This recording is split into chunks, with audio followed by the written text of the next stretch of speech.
In today's video, I'm going to teach you how to edit a drop-down list in a fillable PDF form using Adobe Acrobat Pro DC. First, we're going to launch Adobe Acrobat Pro DC and open the PDF file that you want to work with. Once that's done, look toward the upper toolbar where you'll find the All Tools tab. Give that a click and then scroll through the options and select Prepare a Form. This handy feature allows Acrobat to scan your document and automatically spot any areas it thinks might benefit from a fillable form, and it will add the necessary fields for you.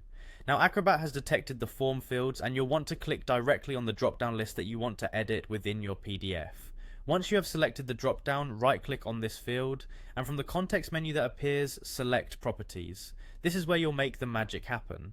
Navigate to the Options tab in the Properties panel. This area provides you with several customization options for your drop-down list. If you're looking to add a new option to your drop-down list, you can do so quite easily.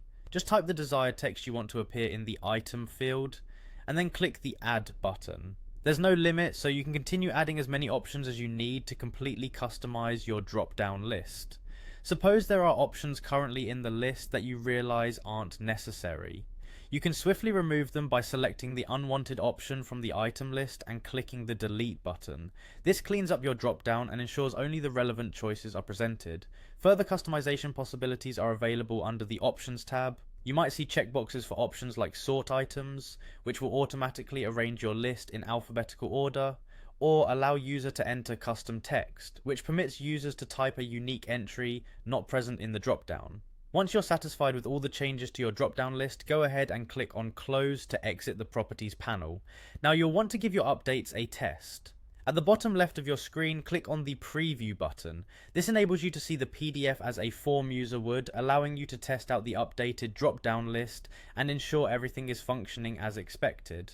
Once you're confident with how the drop-down list is working, exit the preview mode and don't forget the all-important final step, saving your work. Click on the Save icon or navigate to File and Save. This ensures all your edits are preserved, and there you have it. You've successfully edited a drop-down list in a fillable PDF form using Adobe Acrobat Pro DC, and your updated document is ready to go. Thank you for joining me, and I hope you found this tutorial helpful.